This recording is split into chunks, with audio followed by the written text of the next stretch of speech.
오늘 506주년 종교개혁 기념주일입니다. 전국적으로 이제 아주 교회 한국 교회가 이날을 기억하고 기념하면서 하나님 앞에 영광된 예배를 드리면서 다시금 종교개혁자들의 그런 정신과 삶을 계승하고 하나님께서 약속하신 은혜를 누리기를 소원하면서 결단하는 주일로 지금 지키고 있습니다. 우리 가족들도 오늘 종교개혁 기념주일을 통해서 주시고자 하신 하나님의 은혜를 깨닫고 또 누릴 수 있는, 또 그 은혜를 증언할 수 있는 그런 사람 됐으면 좋겠습니다.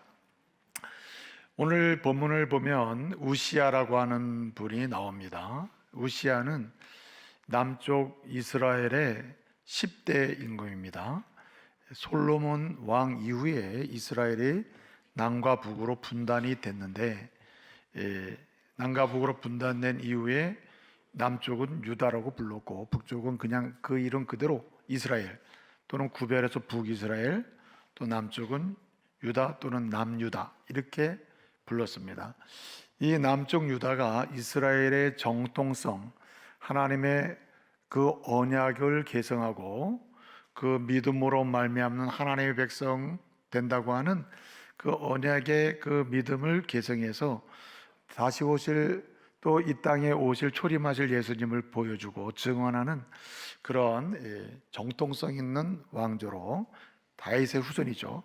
다윗 언약을 계승하는 다윗의 왕조로 계속된 이제 왕조가 북이스라엘이 아니라 남쪽 유다였습니다.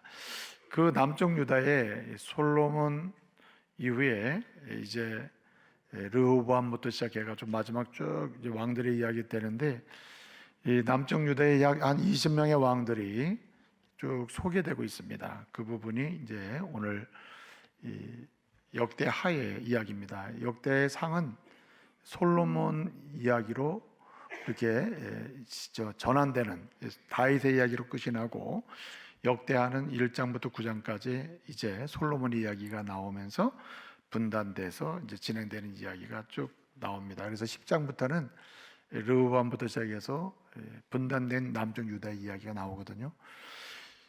이 열왕기 역대하에 20명의 왕들이 소개되고 있는데, 10장부터 소개되고 있는데, 이 10장부터 소개되고 있는 20명의 왕들은 두 부류로 나눠집니다.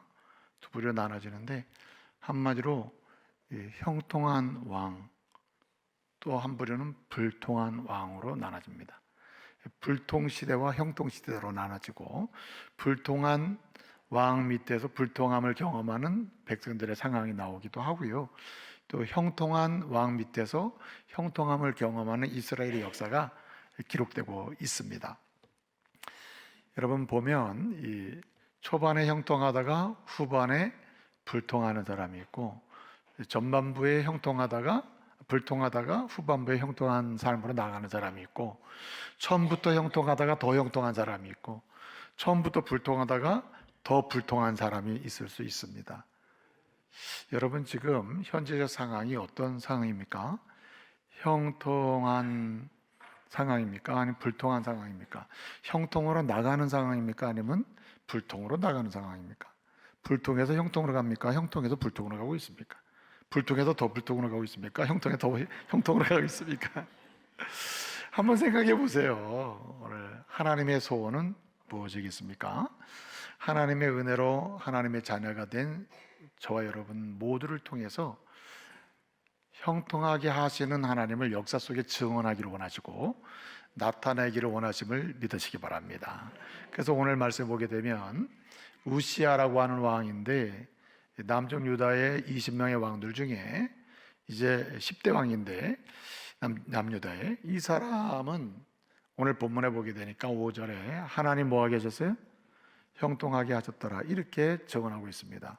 그러니까 이 우시야 왕은 형통케 하시는 하나님을 증거하고 나타난 왕이 되었다는 거예요. 한마디로 그 개인적 삶과 그가 다스리는 이스라엘은 그때 형통한 왕 밑에서 형통함을 경험하는 백성이 되는 것이죠. 그래서 하나님은 하나님의 백성들이 형통케 하시는 하나님을 나타내고 증거하고 간증하는 그런 성도가 되기를 원하시고, 그 삶의 실제는 형통을 경험하게 되는 거죠. 여러분, 오늘 이 말씀의 주인공이 지금 우시아인데, 오늘 본문에 있는 마지막 말씀, 하나님이 형통하게 하셨다고 하는 이 말씀의 주인공 되시기 바랍니다. 누군가가 여러분을 딱 바라보며 하나님 형통하게 하셨네, 하나님 형통하게 하셨네, 이렇게 증거가 되고 또 간증이 될 수 있는 이런 사람이 되자는 거죠. 이게 주님의 소원이십니다. 우리 좌우 옆 사람 한번 축복합시다. 하나님이 형통하게 하셨네요. 맞죠? 그래서 오늘 본문 말씀 보게 된 우시아는 그런 사람이었다는 거예요. 여러분, 우시아를 보면 우시아를 주변으로 해서 지금 세 사람이 소개되고 있거든요. 지금 우시아까지 네 사람이 여기 지금 나오고 있단 말이에요. 나오고 있는데, 첫째는 우시아가 나오죠. 우시아가 이제 10대 왕으로 나오고 있는데, 우시아의 뜻은 여호와께서 이제 힘이 되신다, 여호와가 능력이다, 여호와는 나의 힘이다, 이런 것을 증거하는 그 이름이 우시아입니다. 여호와는 힘이시다, 여호와는 도움이시다, 여호와를 나의 힘이 되신다, 이런 뜻이에요. 그리고 이 우시아의 아버지가 있습니다. 아버지가 있는데 이 아버지는 아마샤입니다. 여러분, 성경을 보게 되면 4절에 나오고 있어요. 아마사가 이제 그 우시아의 아버지인데, 이 우시아의 아버지 아마사라는 사람은 그 앞에 이제 지금 10대 왕이니까 이제 9대 왕이 되겠죠. 이 9대 왕 아마샤의 이름의 뜻은 여호와는 강하시다, 여호와는 강하게 하신다는 뜻입니다. 강하게 하신다, 여호와는 강하시고 강하게 하시는 분이다, 이런 뜻입니다. 그리고 그 우시아의 엄마가 나와요. 모친이 나오는데, 그 모친의 이름이 뭡니까? 거기 보면 여골리아라는 여골리아가 나오는데, 이 여골리아의 이 이름의 의미는 여호와께서 지배하신다는 뜻입니다. 여호와께서 지배하신다는 뜻이고, 그다음에 오늘 이제 본문에 나오는 인물 중에 이제 마지막 인물이 한 명이 있는데, 하나님의 묵시를 밝히 하는 누가? 스가랴가 사는 날에, 이렇게 되어 있습니다. 스가랴라는 사람이 나와요. 스가랴는 이 우시아 왕을 이렇게 성경을 알려주고 가르쳐주고, 성경을 또 해석해주고, 성경이 적용되는 삶의 자리에서 어떻게 하나님의 뜻이 이루어져야 하는지 이 인사이트를 제공해주는, 통찰력을 주는 그런 인물입니다. 그래서 하나님의 묵시를 밝히 하는 스가랴, 이 우시아에게 성경을 가르쳐주고 성경의 뜻을 알려주고 성경이 적용되고 작동되는 삶의 자리에서 어떤 역사가 일어나는지 그렇게 약간 통찰해서 알려주는 통찰력 있는 사람이 바로 스가랴였습니다. 이 스가랴가 나오는데, 이 스가랴의 이름의 뜻은 여호와께서 기억하신다는 뜻입니다. 여호와가 기억한다. 복잡하죠. 우시아는 여호와께서 힘이 되신다, 여호와는 나의 도움이시다, 이런 뜻이고, 아버지 아마사는 여호와가 강하시다, 강하게 하신다, 엄마 여골리아는 여호와께서 지배하신다, 능력을 나타내신다는 뜻이거든요. 그 다음에 그 성경 교사요, 말씀을 해석해 주는 사람이요, 그리고 말씀을 통해서 삶의 어떻게 적용해야 하는지, 그리고 어떻게 전개될 수 있는지 통찰력을 이렇게 가진 자로서 이렇게 그것을 계속 알려주는 이런 스가랴는 여호와께서 뭐 하신다? 기억하신다는 뜻이에요. 자, 제가 이제 그 이름을 뭐 알아두라는 의미는 아니고요. 이 네 명의 사람이 이제 우시아를 중심으로 등장하는데, 이 네 사람의 이름의 뜻의 공통적인 게 뭐냐면 능력입니다. 능력. 아버지 아마사가 있건데 뭐 강하게 한다, 이게 능력이 있으니까 여호와는 강하시다, 강하게 하는, 이게 능력이 있다는 얘기거든요. 여호와께서 지배하신다, 여골리아 엄마 모친, 그 여호와는 능력이란 능력이 양조되고 있는 거예요. 여호와는 나의 도움이시다, 나의 힘이다, 이 뭐예요? 능력. 여호와께서 기억하신다, 뭐예요? 능력. 여러분, 보통의 사람이 기억하는 것도 영향이 있습니다. 내가 누군가를 기억한다, 여러분이 누군가를 기억하고 있다는 말은 영향이 주고받는 것이고, 뭔가 이렇게 힘을 부여받거나 힘이 영향력을 받는 거거든요. 여호와께서 기억하시잖아요. 성경을 보게 되면 하나님이 기억하사, 하나님이 기억하사, 하나님이 생각하사, 이 말 딱 나오잖아요. 여호와께서 권고하사, 딱 이렇게 돼버리면은 이거는 그 사람의 인생은 완전히 달라지는 겁니다. 그냥 시작부터 진행 과정까지 하나님의 손에 올려져서 하나님이 진행하고 하나님 결론을 내려버리는 거예요. 그러니까 이것도 또한 뭡니까? 능력이에요, 능력. 그래서 하나님이 우리를 구원하시고 자녀를 삼아 주셨잖아요. 그리스도의 피로 우리의 죄를 사해 주시고 그 피의 능력을 믿는 자마다, 예수를 주로 고백하는 자마다 하나님의 자녀가 되게 하는 권세를 갖게 하셔서 자녀로 살게 하셨단 말이에요. 그리고 그 하나님은 우리와 함께 하시는 겁니다. 근데 함께 하신다는 자체가 능력입니다. 능력이 나타나게 돼 있거든요. 근데 이제 두 부류가 생기는 거예요. 어떤 사람은 하나님이 함께 하십니다. 이건 곧 그에게는 능력이 임한다는 얘기거든요. 능력이 역사한다는 얘기인데, 이 능력을 경험하는 사람, 경험하지 못하는 사람이 있어요. 이 능력을 체험하면서 드러내는 사람이 있고, 능력인지 아닌지도 모르면서 그냥 드러내지 못하고 사는 사람도 있습니다. 능력의 역사를 맛보는 사람이 있고 그렇지 못한 사람이 있다는 거예요. 그래서 하나님의 능력이 나타나는 사람, 능력이 역사하는 사람, 능력이 작동되고 그 능력을 경험하는 사람, 이 사람에게 나타나는 삶의 실제의 모습은 뭐냐면 오늘 이렇게 얘기하는 거예요. 하나님이 뭐하게 하셨다라고? 형통하게 하셨다. 형통게 됩니다. 여호와의 능력이 나타나잖아요. 여호와의 능력을 진짜 내가 경험하고 고백하고, 여호와의 능력이 나타나네? 여호와께서 이렇게 역사하시네? 여호와의 능력이 이렇게 나를 붙드시네? 라고 경험하고 체험하고 그 능력을 현재적으로 경험하면 나타나는 실제, 결과나 과정이 뭐냐면 뭐예요? 다 같이 형통입니다. 형통. 그래서 여러분, 형통은 뭐 없이는 안 돼요? 하나님의 능력 없이는 안 돼요. 하나님이 함께 하시지 않으면 형통은 불가능하고요. 그 다음에 하나님이 함께 하시는데 내가 삶의 실제에서 형통함을 경험하는 현장은 무엇이 역사할 때? 함께 하시는 주님이 나에게 능력으로 역사할 때요. 능력으로 역사할 때. 그렇기 때문에 하나님의 능력을 맛보면서 사는 게 중요하고, 그래서 하나님이 형통케 하시는 그 삶을 드러내고 세상 사람들이 놀라게 만들고 말해요. 그리고 자기가 생각해도 또 다른 사람과 함께하는 가운데 이야기를 나눠도 역시 놀라운 이야기가 되는 겁니다.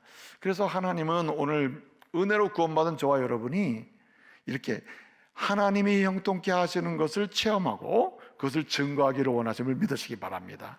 여기 능력이 필요해요. 능력. 함께 하시는 주님이 능력으로 역사하는 그런 사람이 되어야 하는 겁니다. 여러분, 믿음이 성장하고 은혜의 부여함을 누리게 되잖아요. 우리 앞에 문제가 아니에요. 문제를 그냥 넘어갈 수 있어요. 문제는 그대로입니다. 고난도 그대로예요. 염려도 그대로예요. 그러나 우리의 오직 믿음, 오직 은혜로 말미암아 순결하고 정직한 믿음으로 절대적인 은혜의 부여함 속에 들어가게 되잖아요. 그러면 이거 완전히 오히려 놀이터가 되고 앉아 쉴 수 있는 곳이 되어버려요. 뭘 사모할 때? 하나님의 약속의 말씀을 사모할 때. 우리의 믿음은 어떻게 자라는가? 우리의 은혜는 어디서 오느냐? 어디서 와요? 말씀에서 오는 줄 믿으시기 바랍니다. 그래서 성경은요, 은혜의 유일한 통로를 설명해요. 은혜 받는 길이 뭐냐? 오직 은혜, 오직 구원의 은혜, 오직 구속의 사랑, 이 모든 은혜, 오직 일상에 공급받는 모든 은혜까지, 모든 은혜는 어디서 온다? 말씀에서 시작되는 거예요. 우리의 믿음이 자라고 믿음이 견고해지고 믿음이 명료해지고 지적인 믿음이나 경험적 믿음이 아니라 인격적인 전인격적으로 주님을 모시고 주님께 맡기는 그 믿음도 어디서 와요? 말씀에서 오는 겁니다. 말씀에서. 그래서 여러분, 은혜 받는 방편이 세 가지가 있거든요. 하나는 처음 기록된 하나님의 말씀이요, 둘째는 기도입니다. 셋째는 성례예요. 성례. 세례와 성찬을 통해서 은혜를 받습니다. 그러나 세례와 성찬도 그리고 기도도 조건이 있어요. 조건. 어디서 시작해야 돼요? 말씀에서 시작돼야 되는 거예요. 여러분, 그래서 믿음이 깊어지는 기도, 은혜 받는 기도, 응답 받는 기도는 하나님 말씀에서 시작되는 거예요. 우리가 성례에 참여할 때 여러분 세례와 성찬을 받을 때마다 여러분 이 세례 성찬 쪽에 은혜 받는 길은 말씀하시는 예수를 고백해야 돼요. 말씀하시는 예수의 피로 제사함 받는 세례를 받는 거예요. 이 말씀 없는 세례와 성찬이라는 것은 세상에 그냥 물 뿌리는 것 같겠죠? 그렇기 때문에 하나님 말씀이 절대적이라는 거예요. 여러분, 은혜의 절대적 도구는 뭐예요? 성경 말씀을 믿으시기 바랍니다. 예, 오직 믿음이 깊어지고 믿음의 능력을 경험할 수 있는 절대 기준이요 도구는 뭐예요? 말씀인 것을 믿으시기 바랍니다. 그래서 이 말씀밖에 없는 거예요. 하나님 말씀밖에. 그래서 여러분 시편 119편 165절을 보게 되면 이런 말씀이 있습니다. 오직 여호와의 법을 사랑하는 사람, 여호와의 이 말씀을 사랑하는 사람, 여호와의 기록된 말씀을 사랑하는 사람, 여호와의 선포되는 말씀을 사랑하는 그 사람에게는 뭐가 있나니? 좀 성경 좀 읽읍시다. 따라합시다. 큰 평안이 있나니, 큰 평안이 있나니, 큰 믿음이 있나니. 왜 평안은 언제 와요? 믿는 구석이 있어야 평안이 올 거 아니야. 그런데 이 말씀을 사랑하게 되면은 믿음이 커지고 믿음이 자라니 평안이 오고 은혜가 임하니까 샬롬이 있는 거야. 평안이. 그러므로 여러분 뭐라 그랬습니까? 그 앞에는 뭐가 없으리이다? 장애물이 없으리이다 그랬어요. 장애물이 없다. 여호와의 법을 사랑하는 자 그 사람에게는 큰 평안이 있나니 그 앞에는 장애물이 없으리. 여러분, 장애물이 없는 사람 봤습니까? 장애물이 있다니까요. 그런데 놀랍게도 믿음이 없고 은혜가 없고 믿음이 약하고 믿음이 오직이 아니라 부분적인 믿음, 일시적인 믿음, 지식적 믿음, 또는 은혜가 있긴 있는데 생각날 때 은혜, 아니면 내가 쓰고 뭐 이런 식으로 공도적으로 사랑하는 사람에게는 여러분 아무것도 되는 게 없어요. 그러나 오직 말씀을 사랑하는 사람에게는 강력한 믿음을 줘요. 예수를 바라보게 해요. 그리스도의 피의 능력을 체험하게 해요. 그래가지고 은혜의 부여함을 맛보게 해요. 그래가지고 움직이지 못하게 해요. 아주 꼼짝달싹 못하게 해가지고 걱정하지 말라 해가지고 평안이 임하는 거예요. 그래서 여러분 그 앞에 장애물이 없어지진 않아요. 없어질 수도 있겠죠. 있어도 장애물이 안 됩니다. 제가 말씀드렸잖아요. 그 돌이 초등학교 때는 진짜 장애물이야. 큰일 날 거다. 위험하다. 다치겠다. 가보세요. 다칠 게 없어요. 은혜의 깊이를 더해보세요. 오직 믿음으로 나가보세요. 문제가 되질 않는다는 거예요. 그러므로 여러분, 저와 여러분이 하나님 말씀을 정말 사랑하는 사람 되시길 바랍니다. 마지막 한 가지요. 여러분 오늘 말씀 보게 되면은 이렇게 얘기합니다. 5절에 보면은 하나님의 묵시를 밝히 아는 스가랴가 사는 날에 하나님을 찾았고 따라시를 했고, 그 다음에 하나님을 찾는 동안에 이렇게 말하지 않냐고. 누구를 찾는 동안에? 여호와를 찾는 동안에 했어요. 여호와를 찾는 동안에 하나님이 그를 형통하게 하셨다 그랬습니다. 그런데 16절 이하를 보게 되면요, 이 사실 형통이 대단한 형통이에요. 이 우시아가요, 그냥 하나님을 경외하는 비전, 높이려고 하는 비전, 말씀으로 들어가는 비전, 그 실제적 삶을 통해서 막 은혜 받고 뭐 믿음이 되니까요, 능력이 나타나는 형통이 되는데, 여러분 오늘 본 말씀 보세요. 집에서 한번 읽어보세요. 보면은 6절에 보면 막 성도 쌓았고, 또 여러분 8절에 보게 되면 막 그냥 여러분 이런 게 다 잘 되거든요. 그리고 또 심지어는요, 군사력이 막 커가지고 군사가 사령 지휘관들이 장군 한 사람만 있어도 사람들 모집해 싸우면 이기거든요. 훌륭한 장수가 2,600명이 있었다 그랬고요, 군사력이 30만 7,500명이 군사가 있었더래요. 오늘 본문 말씀 보게 되면 그만큼 번영했고, 오늘 15절을 보게 되니까 어떻게 해요? 여호와의 기이한 도우심으로 인하여 어떻게 해서 강성해졌다. 이 기이한 도우심이라는 것은요, 이성적으로 설명이 가능한 도움이 아니에요. 상식을 뛰어넘고, 그리고 상상을 초월하고 예측하지 못했던 역사가 지금 이 우시아에게 나타났다는 말입니다. 뭐 했더니 하나님께 영광 돌리는 비전으로 살고, 하나님 말씀을 섬하고 말씀이 가라는 데까지 가야지, 말씀이 멈추라는 데는 멈춰야지, 이렇게 갔더니 이런 역사가 일어난 거예요. 자, 그런데 후반기에 어떻게 됐습니까? 후반기에 무너졌단 말이에요. 불통의 역사가 일어나서 나병에 걸려가지고 그냥 비참하게 살다가 죽거든요. 근데 여러분 오늘 본문 말씀에도 16절 이하에 그가 하나님 앞에 불통하게 된 게 뭡니까? 오늘 말씀 보게 되면 이렇게 얘기해요. 그가 왕이 딱 돼가지고 너무 잘 되거든요. 너무 잘 나가는 거예요. 형통이 막 일어나는 거예요. 그러니까 이게 다 누구 때문에? 이건 나 때문에 그런 거 아니야? 그래가지고 이렇게 얘기하는 거예요. 예? 내가 예배도 인도해야 되겠다. 제사도 내가 드려야 되겠다. 제사장 다 비켜. 그래가지고 성전에 들어가가지고 그냥 자기가 제사를 드리려고 하는 거예요. 그랬더니 아사라라고 하는 제사장이 80명의 제사장을 데리고 딱 왕을 막는 겁니다. 왕이시여, 안 됩니다. 이거 죽으려고 하는 거 아니에요? 제사장이 겁도 없는 거죠. 왕이 아무리 왕이라 하더라도 왕이시여 아닙니다. 어디에 이 제사를 주님께서 정하신 사람이 대제사장의 지시하에 제사장들이 하는 일을 왕이 하면 되겠습니까? 이거는 하나님의 영광이 떠날 일입니다. 안 됩니다. 막 막았었단 말이에요. 그랬더니 19절에 뭐라 그랬습니까? 18절 19절에서 그 이야기를 듣고 따라합시다. 화를 내니 이 기분 나빠 죽겠네. 내가 왕인데 이랬다는 거예요. 기분 내고 화를 내는 순간에 뭐가 어떻게 됐다 그랬습니까? 그 몸에 나병이 생기기 시작했다. 저주를 받았다는 뜻이.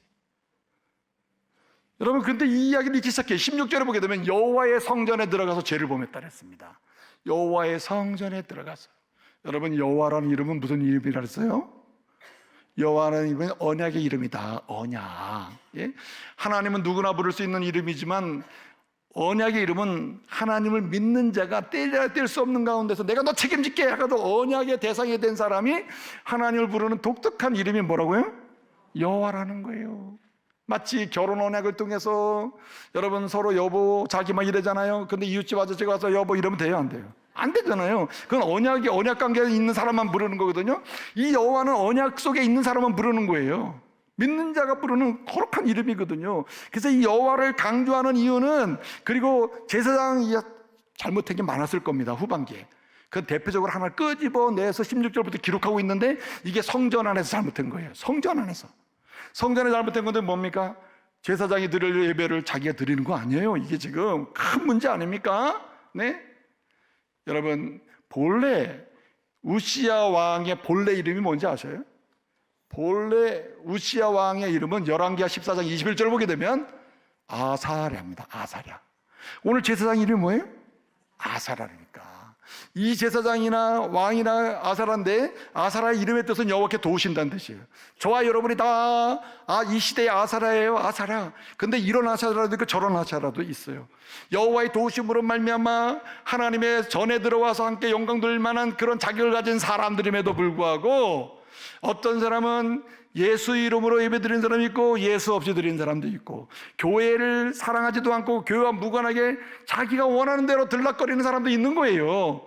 그런데 여러분 누가 오직 믿음으로 오직 은혜의 부염을 누리면서 능력 가운데 형통한 역사를 보느냐? 여러분 교회를 사랑하는 사람이에요. 그리고 진짜 중요한 게 교회는 누구의 몸이에요? 그래서 우리가 이러잖아요. 몸된 주님의 몸된 교회잖아요. 주님이 머리가 되시고 주님이 모든 주인이 되시는 교회가 바로 교회거든요. 그렇기 때문에 교회를 사랑하는 것이요. 그리고 더 적극적으로는 뭐냐? 오직 예수 이름으로 하는 거예요. 역사적으로 말해요. 하나님의 영광을 가르치고 그 자리 차지한 사람은 다 은혜 받았던 사람들이에요. 다 봉사 잘했던 사람들이에요. 헌금도 잘했던 사람들이에요. 다 잘했던 사람들이 역사적으로 보게 되면 다 뒤집어지는 겁니다. 왜 그래요? 전반기에 형통했던 후반기에 우시야처럼 불통하게 된 거예요. 그러므로 여러분 거꾸로 갑니다. 거꾸로. 여러분 처음부터 예수 이름으로 구원받았으니 예수 이름으로 사시기 바랍니다. 그리고 예수 이름으로 잘 사는 방법은 오직 성경밖에 없다. 말씀밖에 없다. 말씀 사모할수록 장애물도 인생길도 구원의 길도 오직 열리게 된다. 아멘. 그리고 그 말씀 사모하는 가운데 여러분 삶의 비전과 목적을 하나님의 영광을 위하여 하나님의 기쁨을 위하여 하나님께 모든 걸 드리기 위하여 하는 소원을 살다 보면은 하나님의 능력은 믿음 가운데 은혜로 나타나고 여러분의 상상지 못했던 일들이 그 영역에서 형통케 하신 하나님의 간정으로 나타날 줄로 믿습니다. 이 일의 주인공 되시기를 말씀으로 축복합니다.